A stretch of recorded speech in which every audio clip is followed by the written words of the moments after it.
제 입으로 이런저런 얘기를 하고 싶지는 않습니다만 당연히 예. 검증이 돼야 되고요. 특히 이제 국민대학의 논문 검증은 이미 보도가 되고 있는데요. 참 입에 올리기가 민망할 정도로 안 좋은 일이죠. 어떤 단체와 뭐 이런 개인들께서 그 이의 제기를 하셔가지고 대학에서 이루어지는 문제니까 대학이 그 자율적으로 그 학술적인 판단을 해서 진행이 되지 않겠나 이렇게 생각을 하고 있습니다. 윤석열 전 검찰총장 부인 김건희 씨의 논문 표절 문제가 일파만파 커지고 있습니다. 범죄 혐의가 있다라고 하면 신속하게 수사에 착수해야 합니다.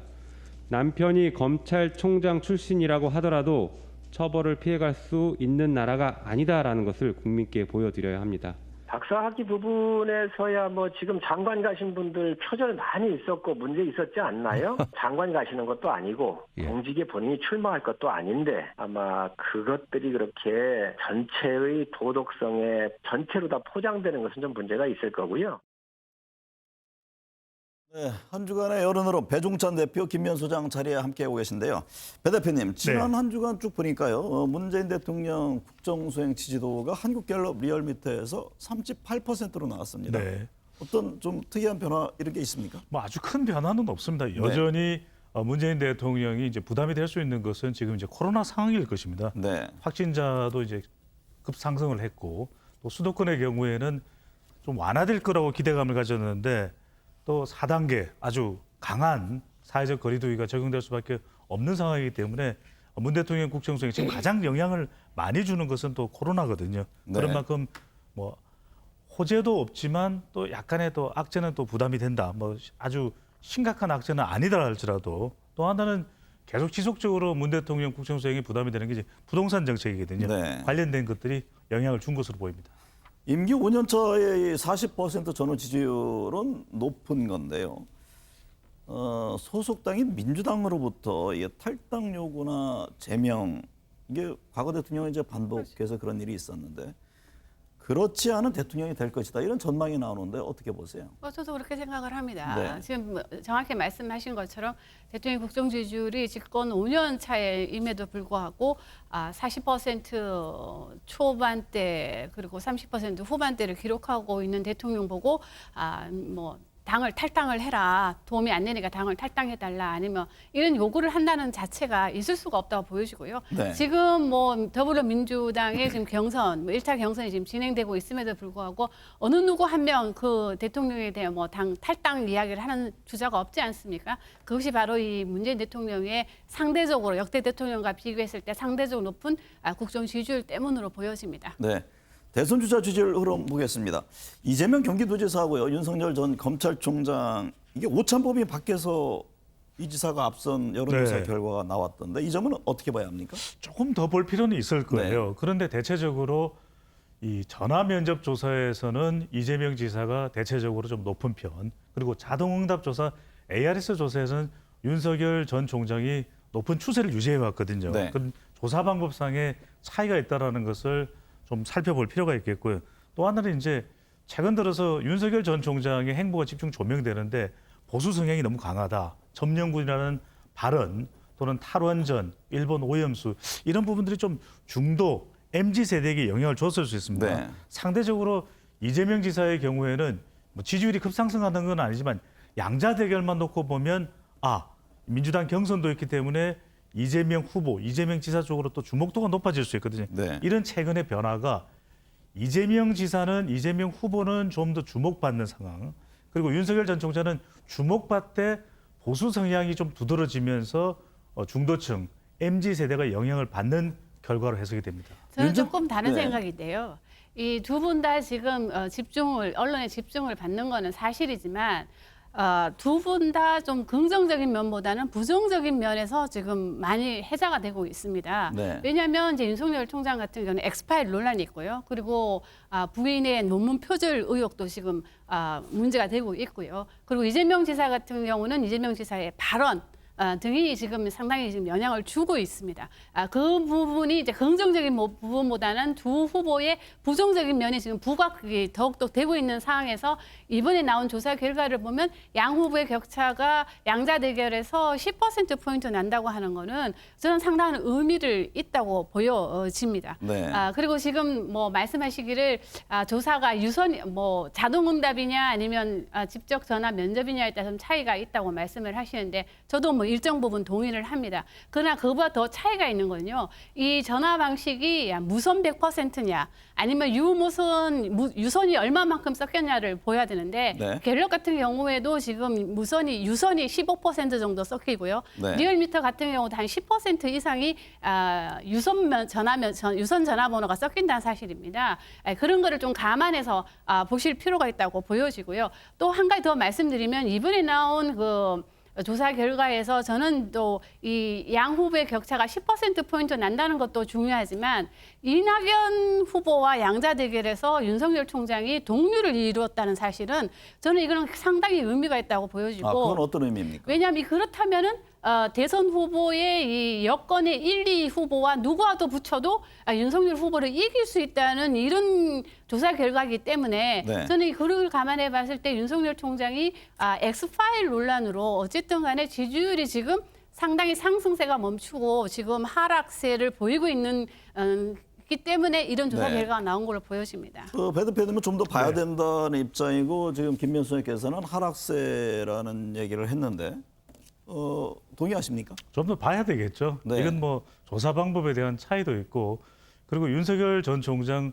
지지층이 영향을 받기는 하지만 그렇다고 해서 기존의 지지층들까지 영향을 받아서 지지율이 확 빠지는 상태는 아니거든요. 네. 그리고 뭐 이낙연 후보와 또 윤석열 전 총장의 양자 대결 같은 경우에는 양자 대결은 좀 성격이 다릅니다. 네. 그러니까 양자 대결은 더불어민주당 지지층에서는 누가 후보가 되더라도 민주당 결정되는 후보를 지지할 수밖에 없는 것이기 때문에 그러니까 그 와중에요. 네. 민주당과 국민의힘 지지층에서 지금 이 지사와 윤 전 총장 지지율이 각각 과반을 넘기는 것으로 나왔습니다. 그러니까요. 이건 네. 어떤 의미예요? 그러면 같은 그러니까 의미이신가요? 여기서는 이재명 지사의 가장 중요한 핵심 지지층은 뭐 당연히 민주당 지지층이 될 수 있을 것이고 네.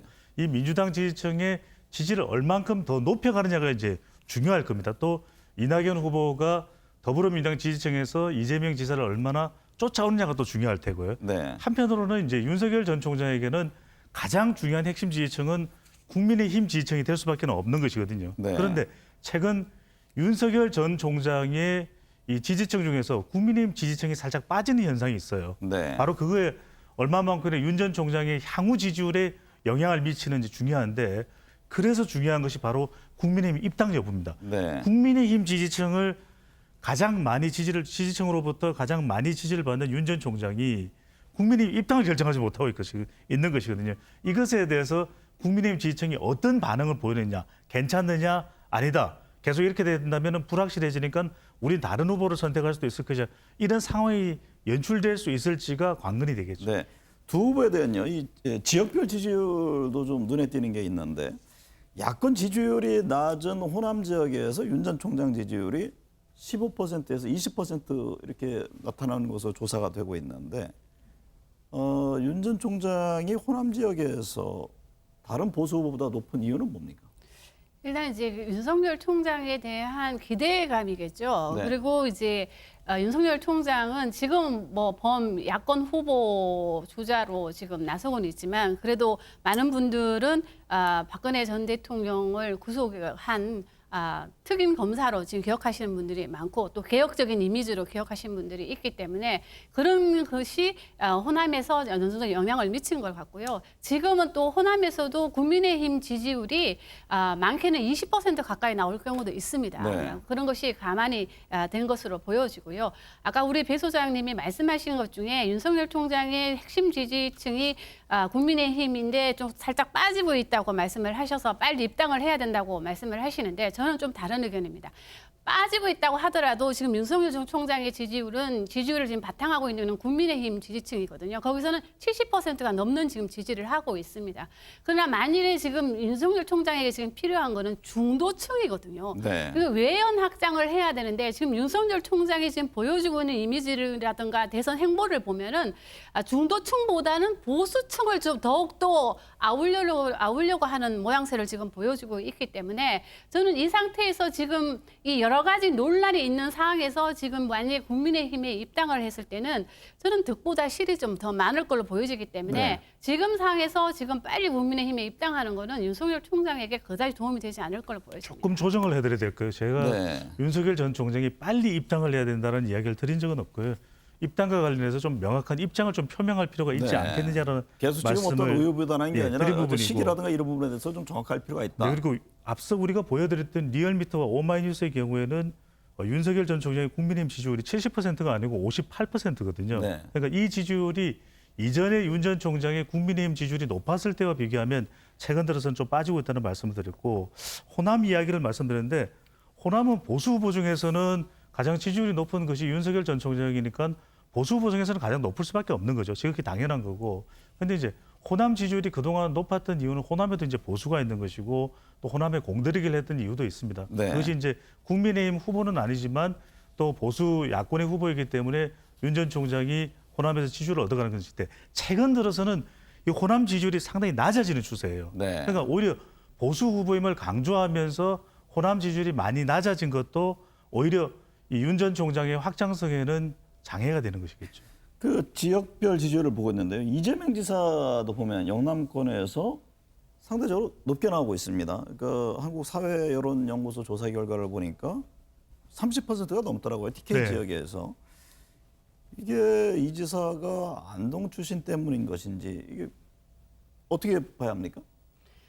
안동 출신이라서 지지율이 높게 나온다고는 볼 수 없고요. 저는 네. 개인적으로. 물론 지지율이 지금 어떤 조사에서는 뭐 30% 넘는 경우도 나타나고는 있지만 이 대구 TK에서는 기존 예전의 대선 결과를 보더라도 민주당 후보들에게는 20%가 넘는 지지를 받아왔습니다.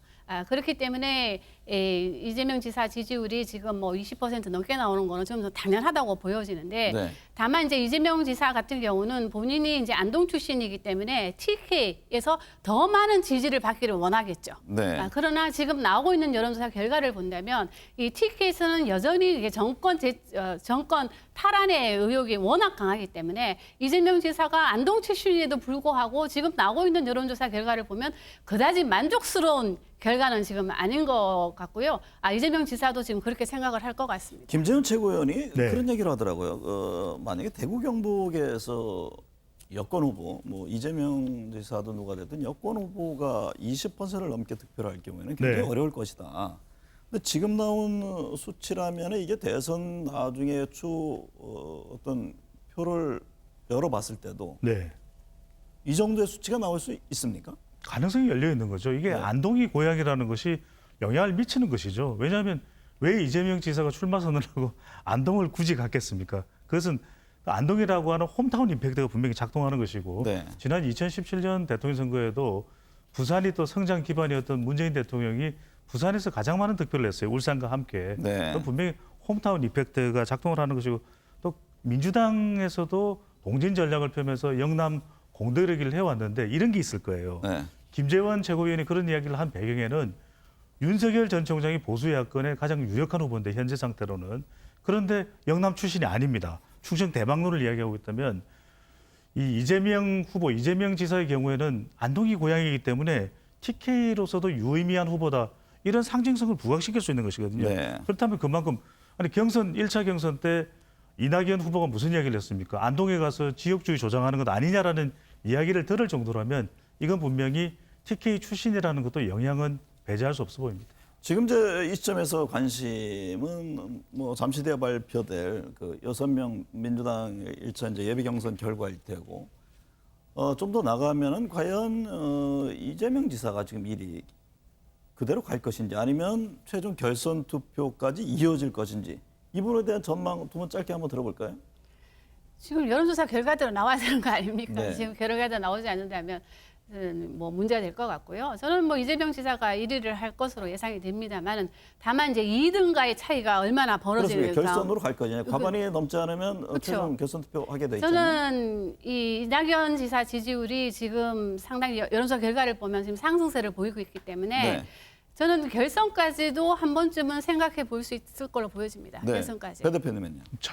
이번 본경선 이전의 예비 경선에서 가장 중요한 것은 뭐 1위, 2위냐는 것보다도 이 순위보다도 더 중요한 건 2위 후보의 이 당원 투표 비율이에요. 득표 네. 비율. 그러니까 당원에서는 얼마만큼이나 이낙연 후보가 이재명 후보를 쫓아갔는지 네. 이분이 상당히 강건일 수가 있고요. 그래야만 본경선 때 단일화를 염두에 둘 수가 있는 것이거든요. 또 하나는 지역적으로는 호남입니다. 이건 아마 바깥으로 공개되지 않을 수도 있는데 네. 호남에서 또 호남 당원들의 득표 상황이 어떨지. 왜냐하면 예비 경선에서 이낙연 후보가 그래도 친문 강성 지지층들의 표를 조금은 더 얻었다는 분석과 진단이 나오거든요. 네. 그렇다면 호남 출신인 이낙연 후보가 호남과 또 당원 득표를 얼마나 했을지 쫓아갔을지가 가장 중요한 관건으로 보입니다. 결선까지 갑니까? 아니면 1차에서 끝납니까?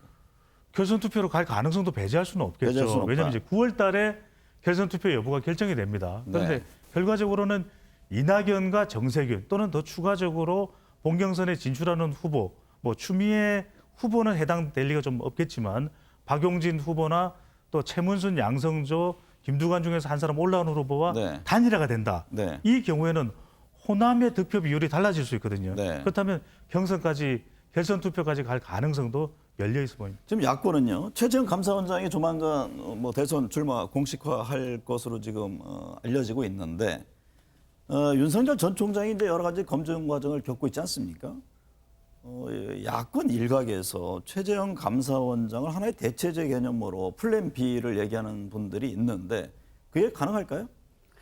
뭐 가능성 열어 있다고 보여집니다. 네. 그럼에도 불구하고 지금 뭐 나오고 있는 여론조사 결과를 보면은 최재형 전 감사원장의 지지율이 생각만큼 지금 높은 편은 아니거든요. 네. 그런 거를 감안해 봤을 때 그러더라도 최재형 감사원장 같은 경우에는 아직까지 뭐 정치적 이벤트가 지금 많이 남아 있습니다. 예를 네. 들자면 정치를 하겠다, 뭐 대선 출마하겠다는 선언과 함께 또 뭐 국민의힘 입당, 뭐 이런 여러 가지 정치적 효과를 고려해 본다면 지지율은 지금보다 상대적으로 높아질 것으로 예상이 됩니다.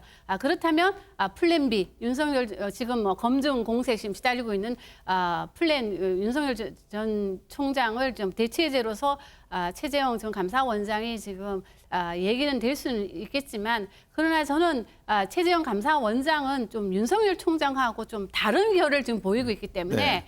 저는 뭐 좀 더 좀 지켜봐야 되지 않을까. 플랜 B를 가동하기에는 좀 더 지켜봐야 될 것 같습니다. 전제 조건이 네. 붙겠죠. 윤 전 총장이 무너진다면 네. 윤 전 총장이 이 검증 과정이나 앞으로 이 경선 경쟁 과정에서 어떤 식의 의혹을 통해서든 아니면 자신의 스스로의 경쟁력이 확보되지 않아서 무너지는 국면이 된다면 이때는 대체적으로서 기존의 홍준표, 유승민, 원희룡 또 당 바깥으로는 국민의당의 안철수까지 고려될 수 있겠지만 그래도 다른 후보들이 경쟁력을 또 윤석열 전 총장의 지지를 가져오지 못한다면 그때는 최재형 전 감사원장으로 대체 가능성이 있는 거죠. 왜냐? 대선 후보는 지역 기반, 세대 기반, 이념 기반이 중요하거든요. 네. 지역적으로 영남권 지지를 받을 만한 그런 여력이 또 경쟁력이 열려 있는 것이 최재형 전 감사원장. 세대는 또 60대 이상 네. 전통적인 보수 야권의 지지 기반을 보수 정당의 지지 기반으로 봐야 되겠죠. 또 하나는 이념적으로 지금 과거의 이회창 대선 후보를 연상케 하는 것이 최재형 전 감사원장이거든요. 네. 그런 만큼 전제 조건이 있습니다. 윤석열 전 총장이 무너진다면 최재형 전 감사원장의 급부상 가능성도 열려 있다고 봅니다. 또 하나 궁금한 것이요. 민주당 이제 지금 경선 과정에서 이른바 반 이재명 연대라는 것이 형성이 돼 있는데 과연 그것이 지금의 어떤 전체적인 판세를 바꾸는데 득이 될지 실이 될지. 그러니까 한편에서는 왜 이런 질문을 드리냐면 오히려 1위 후보에게 어떤 위기의식 때문에 더 쏠림 현상이 있을 수도 있다. 이런 진단들이거든요. 그 부분에 대한 견해는 어떠세요?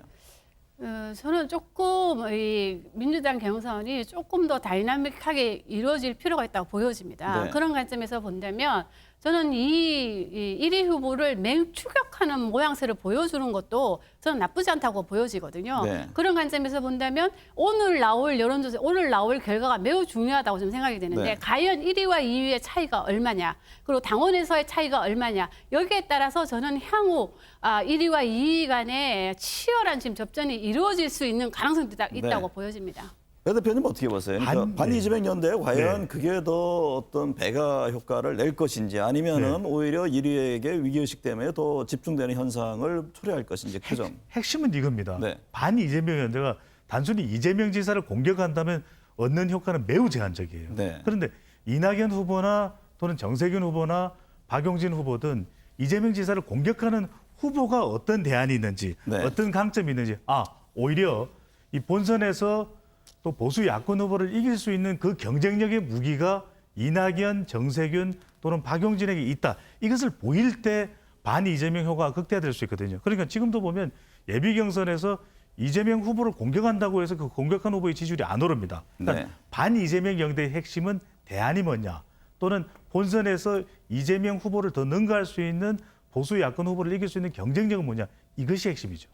또 하나는요. 윤석열 전 총장의 여러 이제 의혹에 대한 검증 과정이 있는데 이것이 김종인 전 비대위원장은 별 영향 없을 것이다 이런 얘기를 했는데 어쨌든 간에 뭐 일부 하향 곡선이지만은 상당히 지지율을 견고하게 유지하고 있는 그런 모습이거든요.